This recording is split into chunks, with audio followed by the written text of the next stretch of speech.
Hello bachcho, let's read this question. It says that a thin, uniform circular disc of mass m and radius r is rotating in a horizontal plane about an axis passing through its center and perpendicular to its plane with an angular velocity omega. Another disc of the same dimension but of mass m by 4 is placed gently on the first disc coaxially. The angular velocity of the system is now 2 omega by root 5. तो true false type का question है ये। 1986 में ये question पूछा गया था। इस क्वेश्चन को सॉल्व करने के लिए हमारा की कॉन्सेप्ट होगा,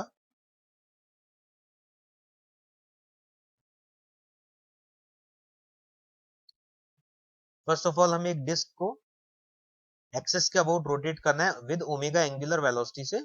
इस डिस्क का मास m है और इस डिस्क का रेडियस है r। तो यहाँ पर एक अनदर डिस्क, दूसरा जो डिस्क है वो हम पुट कर रहे हैं जिसका मास है m by 4 and same dimension है, मतलब रेडियस सेम है। यहाँ पर इसी के ऊपर हमने इस टाइप से एक दूसरा डिस्क भी पुट कर दिया जिसका रेडियस सेम है एंड मास है m by 4। तो टोटल अगर हम देखें तो हमारे पास यहाँ पर दो डिस्क हो गए, एक डिस्क हो गया m मास का और दूसरा m by 4। और क्योंकि दोनों को ही एक्सेस के अबाउट हमने पुट किया तो मोमेंट ऑफ इनर्शिया का फॉर्मूला दोनों के लिए सेम हो जाएगा। रेडियस दोनों के लिए होगा यहाँ पर r and new angular velocity अब जो हमें मिलेगा उसको हम कैलकुलेट करेंगे, तो उसको हम ओमेगा डैश एज्यूम कर लेते हैं। इस क्वेश्चन में यहाँ पर जेंटली पुट किया है, क्वेश्चन बोला है कि प्लेस्ड जेंटली।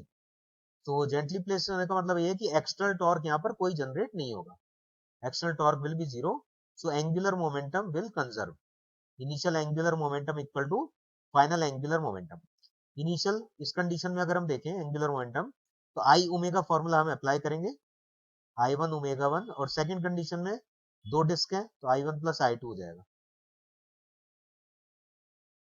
आई वन है यहाँ पर डिस्क के लिए एम आर स्क्वायर बाय 2 होता है general formula about the central axis. Omega one question में ओमेगा ही दिया हुआ है, angular velocity omega equal to दो डिस्कनेक्ट हो गए तो दोनों डिस्क का मोमेंट ऑफ इनर्शिया हम डायरेक्ट मास से भी निकाल सकते हैं, m plus M by 4 into R square by 2, क्योंकि फॉर्मूला होता है total mass R square by 2। तो आर स्क्वायर बाय 2 तो कॉमन है, ओनली मास यहाँ पर m बाय 4 ऐड हुआ है। सेपरेट करके भी लिख सकते हैं, एक ही बात है। नेक्स्ट फिर है ओमेगा डैश, वो हमें कैलकुलेट करना है। ये हमारा यहाँ पर की कॉन्सेप्ट हो गया सॉल्व करने के लिए।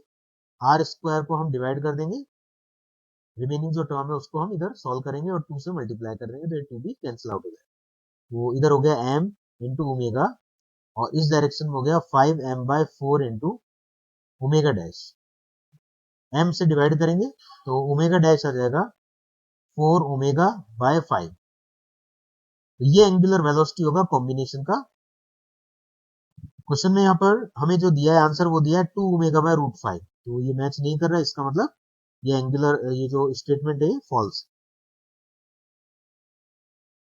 Angular velocity will not be 2 omega by root 5. Hope you understand it well. Best of luck.